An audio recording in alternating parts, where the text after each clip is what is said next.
Halo, assalamualaikum teman-teman. Gimana kabarnya? Semoga teman-teman sehat selalu. Di video kali ini saya ingin melanjutkan tutorial yang sebelumnya, yaitu tutorial pembuatan to-do list dengan Node dan React. Simak terus videonya. Nah, oke, selanjutnya kita akan membuat bagian front end-nya dengan React.js. Kita tutup semuanya terlebih dahulu. Kita tambahkan terminal di sini, kita perbesar, clear. Untuk mendownload React.js-nya kita gunakan perintah npx create react app, lalu nama filenya saya kasih nama front end, enter. Kita download terlebih dahulu React.js-nya.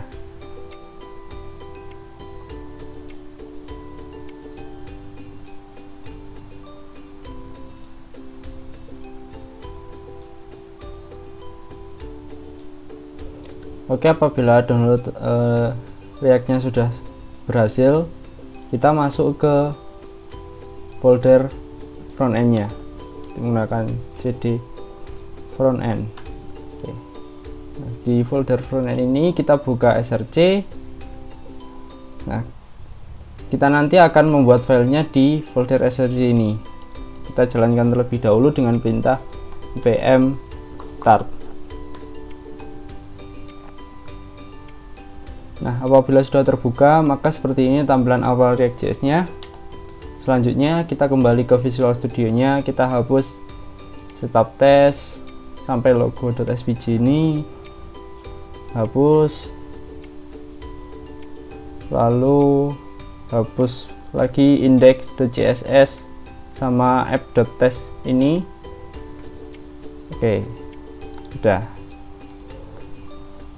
Kita pergi ke app.js, lalu kita hapus semuanya, kita hapus, simpan. Lalu kita tambahkan terminal lagi, lalu masuk ke folder front end nya, lalu kita install beberapa dependencies. Oke, kita masukkan perintah npm install axios, dan juga saya membutuhkan Sass. Fungsi dari Axios itu sendiri adalah untuk mengambil data dari backendnya, sedangkan Sass itu untuk stylingnya karena saya tidak akan menggunakan CSS. Kita download dependensinya terlebih dahulu. Oke, kita kembali ke app.js ini. Nah, kita masuk ke index.js terlebih dahulu, lalu di sini kita import Axios-nya, import Axios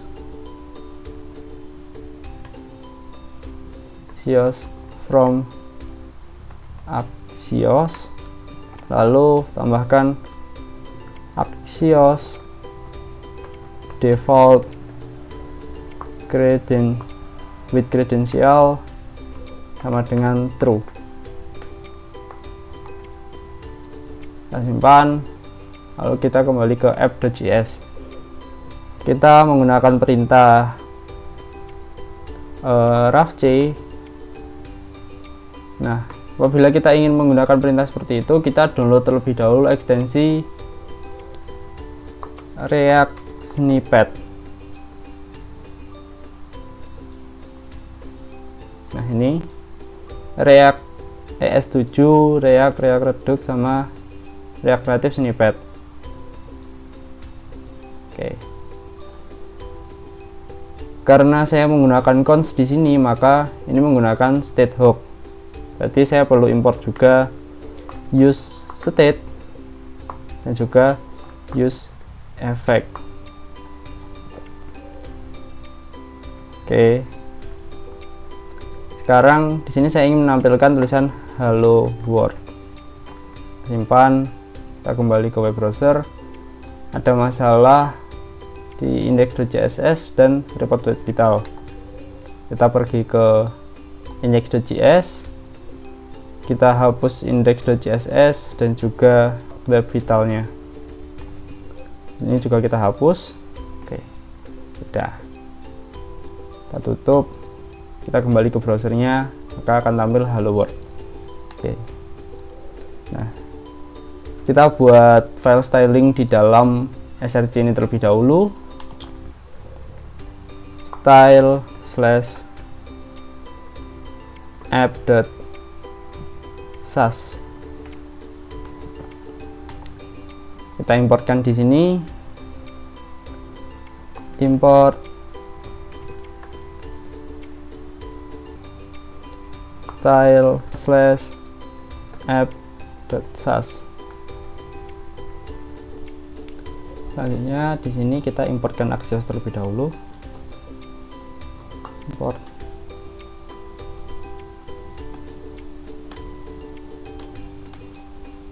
Axios.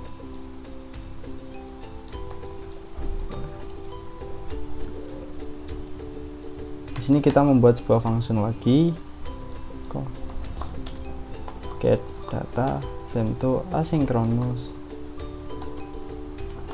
arrow function. Lalu karena menggunakan async, maka menggunakan await axios.get. Nah, di sini menggunakan URL yang tadi, http:// Oke, saya lupa menambahkan petik di sini. Localhost 8080/api/todo, tampil datanya, lalu kita berikan exception, then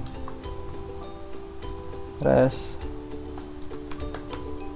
Oke, kita tampilkan di konsol terlebih dahulu, console.log res.data, lalu catch error console.log error. Nah, supaya kita bisa menjalankan get data ini tanpa harus melakukan sesuatu, maka kita gunakan use effect. Jadi use effect itu akan menjalankan metode apapun atau function apapun ketika halaman pertama kali di reload. Nah, kita panggil get datanya di sini.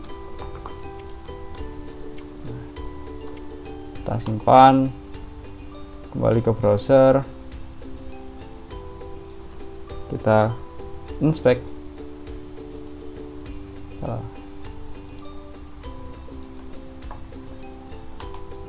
Lalu pergi ke konsol. Oke, ini masalahnya ada di Firefox-nya, jadi saya akan pindah menggunakan Chrome. Kita inspect di sini, pergi ke konsol. Nah, ada Axios error. Oke,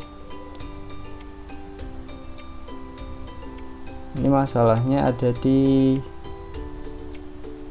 belum dikasih permission di bagian course-nya. Kita kembali ke Visual Studio Code, kita buka backend-nya, buka index.js, lalu di bagian course tambahkan originnya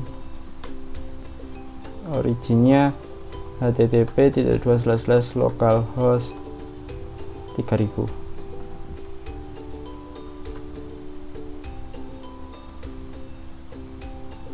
Nama kredensialnya kita beri true. Simpan, kita kembali ke Chrome-nya, kita refresh. Oke, datanya sudah tampil. Oke, ada ID 2 dengan name project 3 dan statusnya true. Oke, coba kita mapkan di sini. Ini bentar. Kita buat state terlebih dahulu di sini dengan nama data set data, lalu use state, kita gunakan array Nah, lalu kita ubah value-nya di sini, set data res.data.data data.map item arrow function. Nah, kita buatkan indeks juga, lalu bentar, ini menggunakan kurung biasa, lalu bentar, di sini bikin div baru. Nah, kita tambahkan key di sini dengan indeksnya. Oke. Lalu kita tampilkan tekan item.name, kita simpan, kita buka lagi. Oke, sudah ada project 3 di sini. Inspeknya saya close. Oke, sekarang pembuatan stylingnya kita hapus terlebih dahulu.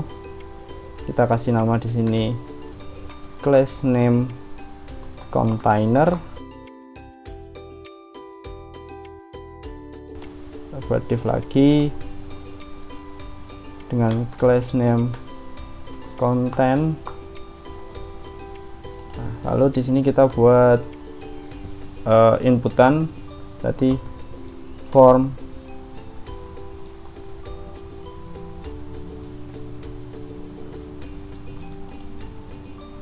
lalu kita buat input di sini, input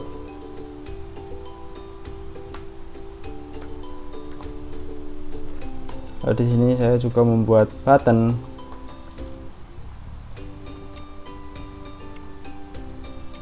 dan submit. Kita simpan, coba kita buka lagi. Nah, sudah ada. Oke, di bawah form ini baru kita buat mappingnya. Oke, save, kita buka. Nah, kita hapus, kita buat di sini H1, jangan deh, kita buat H4,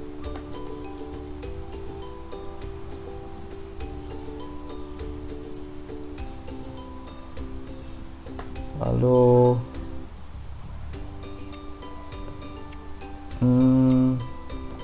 item.name. Oke, sudah tampil. Nah, dari di sini saya ingin menambahkan class name dengan nama list. Oke.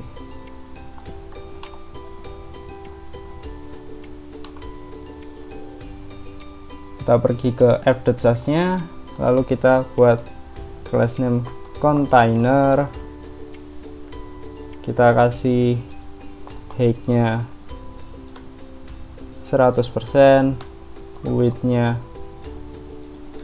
100%, lalu background color-nya katakan white.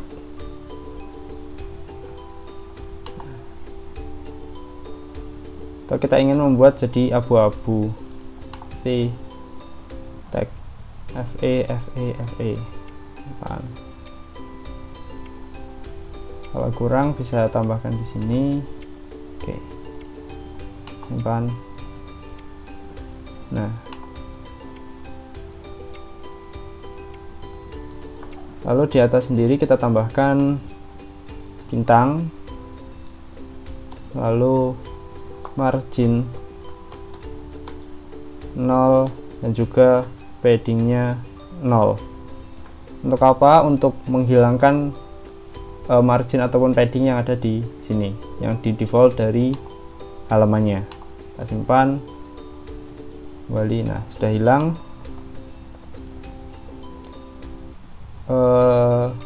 Lalu cara membuat supaya height dan width-nya bisa 100% adalah memberikan position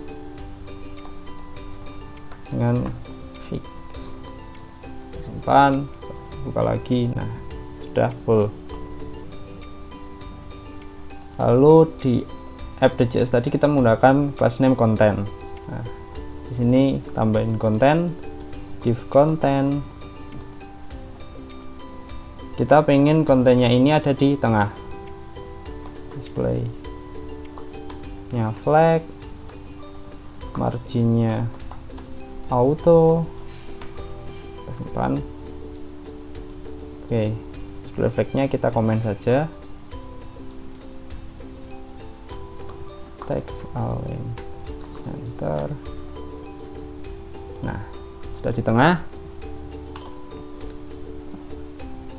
Oke, kita pengen nambahkan margin di sini, margin topnya tekan 20 pixel.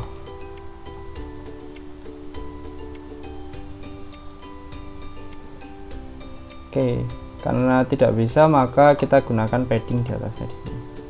Padding top,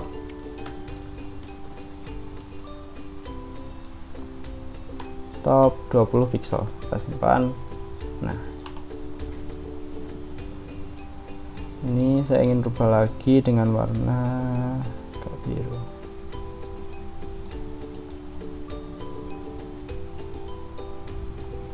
Ini disesuaikan aja ya. Oke.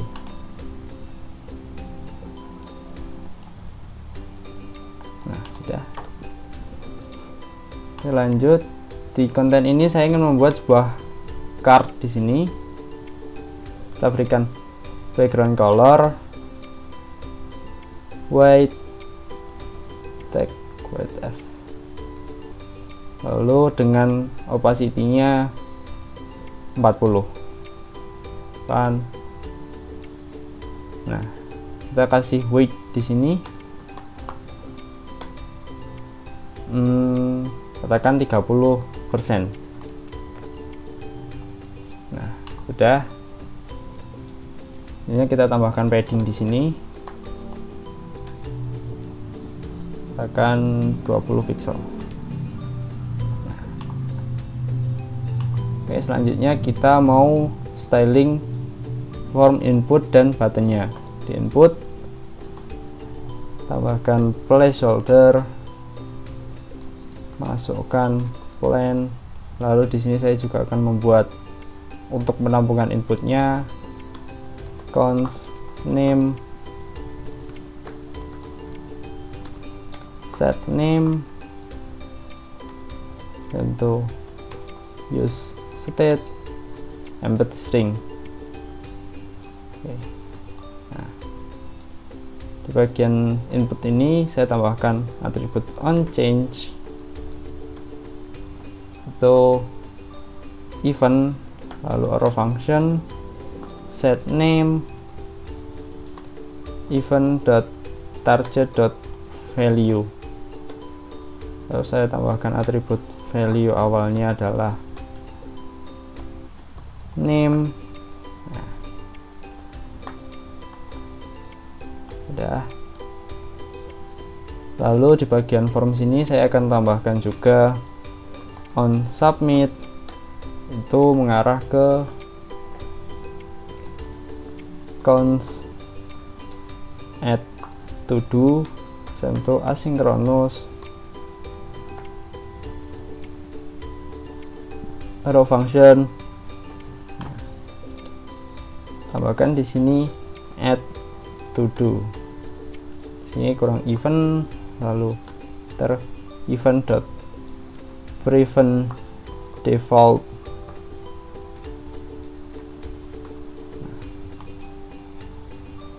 Terlebih dahulu. Oke. Form, tambahkan form, lalu input. Nah, inputnya saya ingin menghapus bordernya, border none, lalu outline none, paddingnya 20 pixel, tahan dulu, lihat. Oke. atas bawahnya 10, kanan kirinya 5 pixel. Simpan. Kita tambahkan border radius tekan 10 pixel. Nah, kita tambahkan width-nya 60%. Oke, sekarang bagian buttonnya, bordernya non, outline-nya non, paddingnya namakan 10, 5 pixel, border radius nya 10 pixel, lalu width-nya 40 pixel. Coba lihat.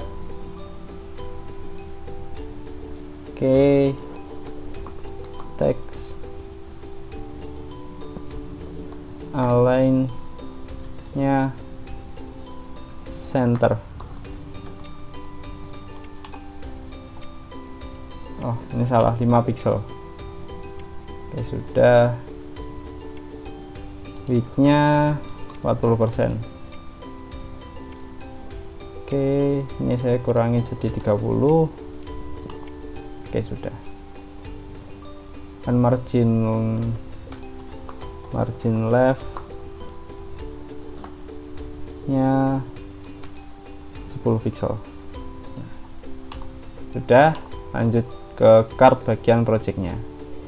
Di sini tadi saya kurang menambahkan border radius 10 pixel. Sekarang kita akan buat cardnya di bagian project sini.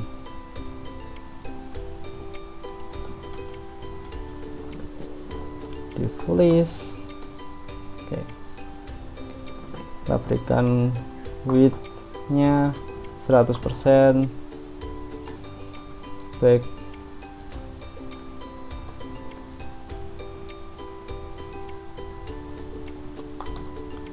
colornya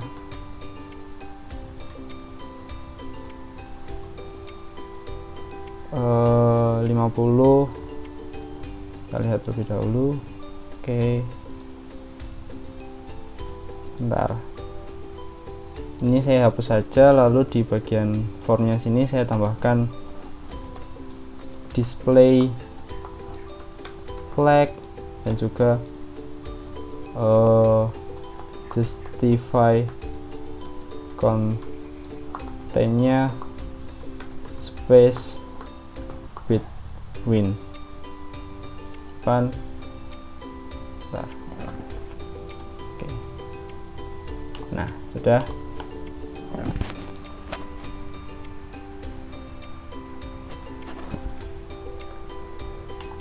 Selanjutnya kita berikan margin di sini. Marginnya atas bawah 10 pixel lalu 0. Oke. Sudah, kita berikan padding 10 pixel sama 5 pixel. Oke, di sini saya ingin menambahkan checkbox dengan input type-nya checkbox. Oke, simpan. Kita lihat di sini.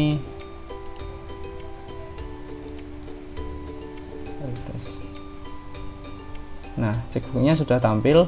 Oke.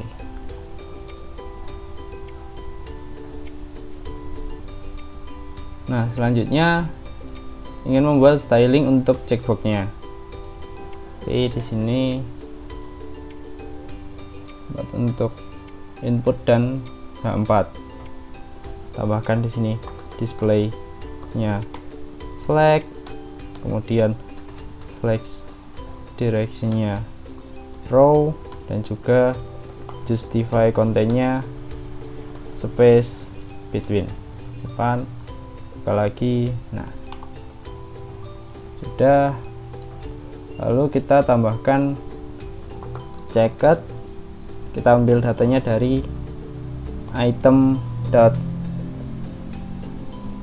status, kita simpan, kita tampilkan. Nah, lalu kita berikan class name di sini juga, class name dengan kurung kurawal, lalu item.status tanda tanya, lalu kita berikan class name yang pertama checked dan unchecked. Nah, kita simpan, kita pergi ke app.sas nya, tulis lalu H4. Oke, selain H4 kita tambahkan div checked, lalu nah apabila dia checked tambahkan text decoration-nya line drop. Apabila unchecked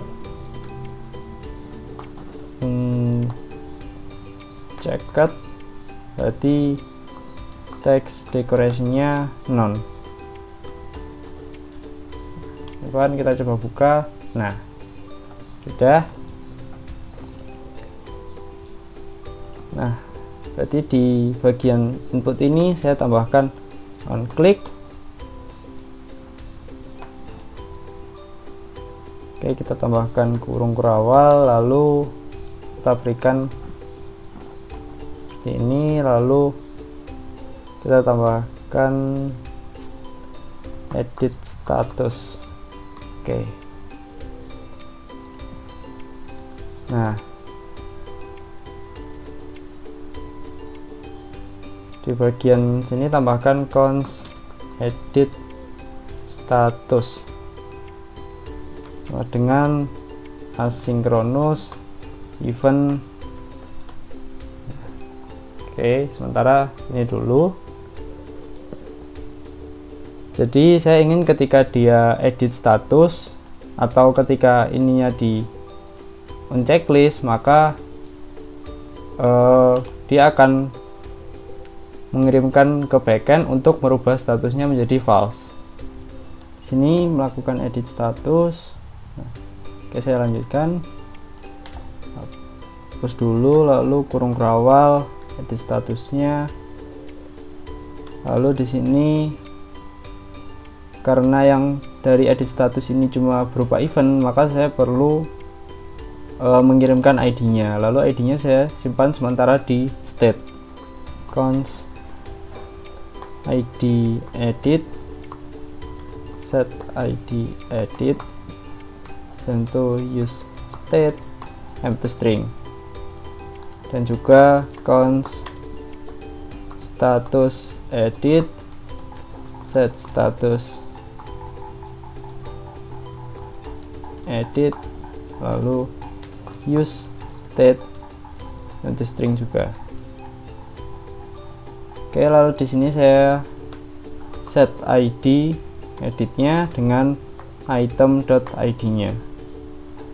Lalu juga set status editnya dengan item.status. Oke, kita simpan. Coba kita cek apakah terjadi error dan tidak. Oke. Di sini kita tidak jadi menggunakan eventnya karena di bagian sini tidak memerlukan input apapun.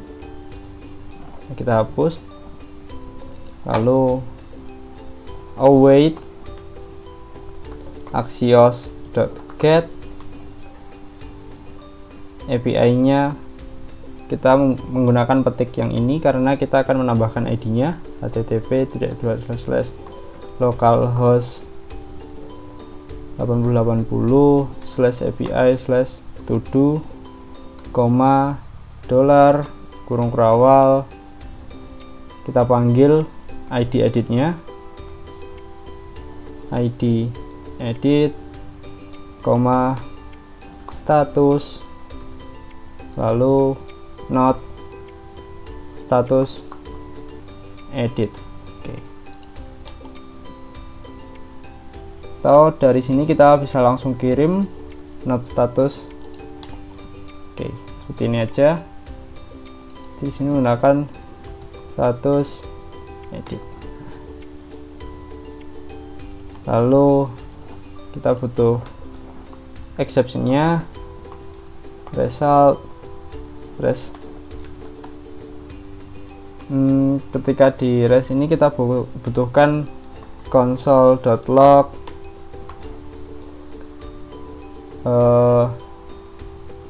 res.data. Selanjutnya ketika dia disubmit, dia langsung mengambil get data lagi, get data. Nah, lalu cache-nya error, arrow function console.log error. Kita simpan, kita buka browsernya, kita coba apakah terjadi error.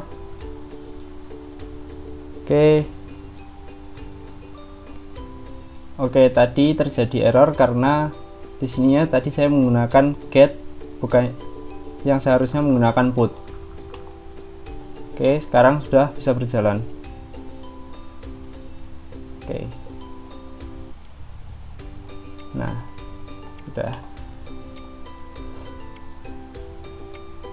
Oke, selanjutnya ini kita tutup dulu. Kita buat submit-nya di sini.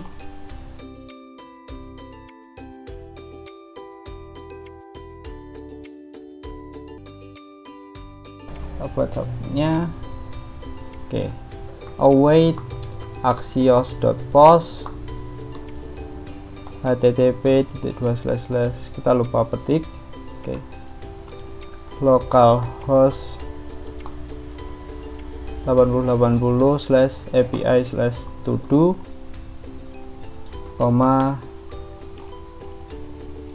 kita akan memasukkan input name-nya.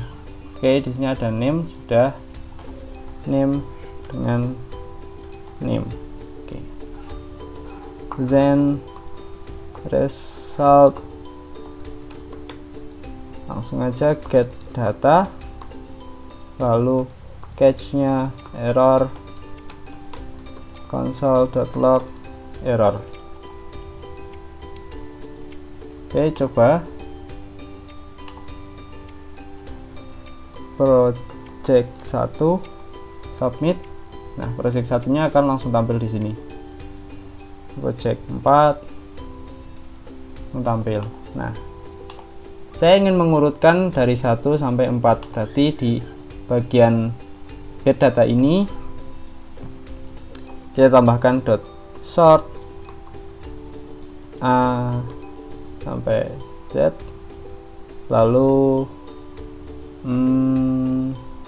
arrow function a name local compare dengan z.name. Simpan, coba kita lihat. Nah, sudah urut. Oke, sekarang saya ingin membuat button untuk delete-nya. Di sini saya tambahkan button untuk delete. Nah, simpan, kita lihat sudah ada.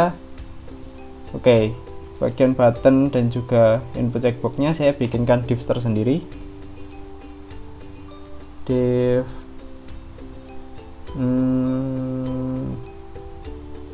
action. Nah, save, kita lihat. Nah, sudah. Di dalam div action ini saya kasihkan marginnya auto.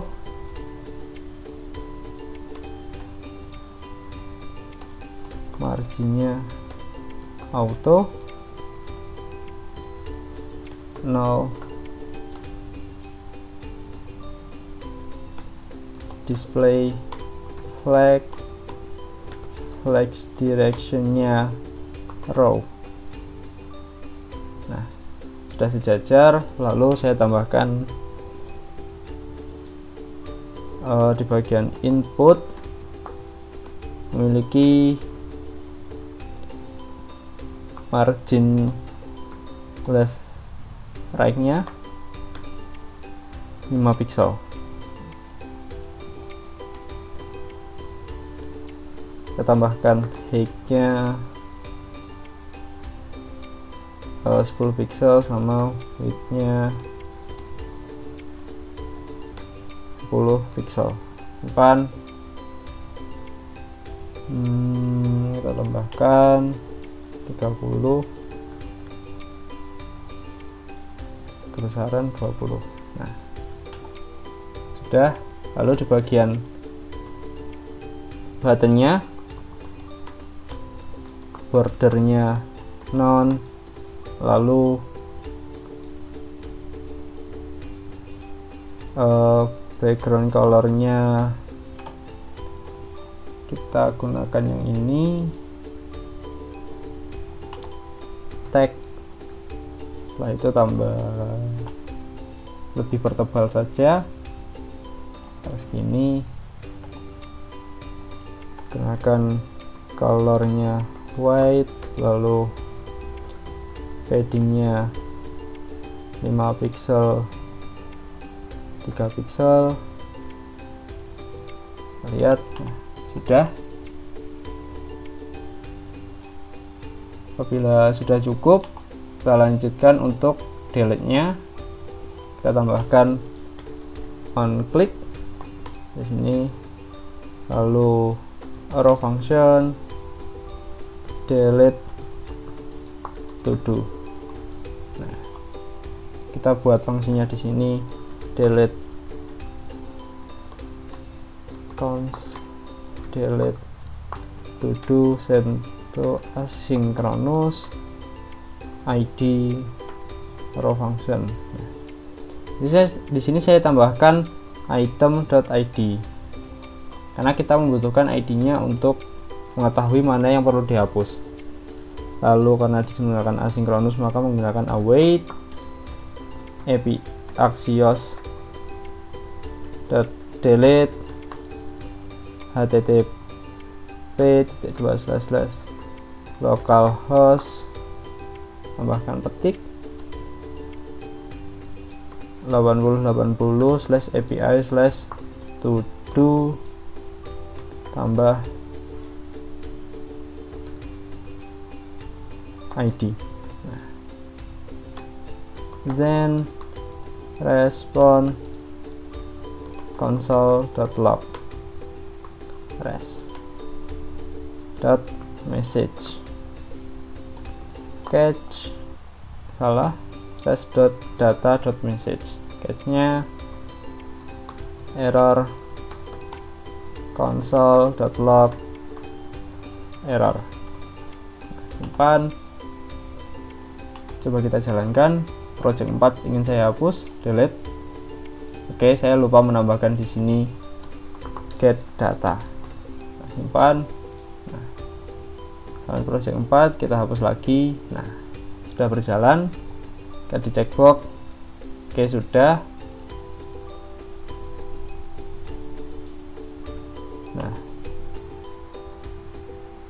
Nah, bagaimana nih teman-teman? Tadi itu sebagian dari. Nah, gimana nih teman-teman? Itu tadi tutorial pembuatan to-do list mulai dari nol dengan backendnya Node dan frontendnya React. Apabila teman-teman masih belum paham, bisa teman-teman ulangi saja videonya ataupun bertanya di kolom komentar. Jangan lupa like dan subscribe. Sekian dari saya Dimas, sampai jumpa di video selanjutnya. Terima kasih dan terus ngoding.